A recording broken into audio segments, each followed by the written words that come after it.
विधानसभेच्या वांद्रे पूर्व भागातली पोटनिवडणूक आता दिवसेंदिवस रंगत चाललेली दिसून येते। आज काँग्रेसचे उमेदवार नारायण राणे पदयात्रा काढणार आहेत।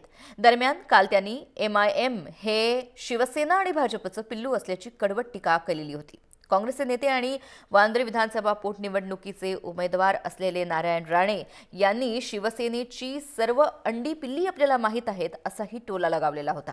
वांद्रे पूर्व विधानसभा पोटनिवडणुकीमधला प्रचार करताना ते असंही म्हणालेले आहेत की MIM हा माझ्या विजयाच्या वाटेतली काळी मांजर आहे।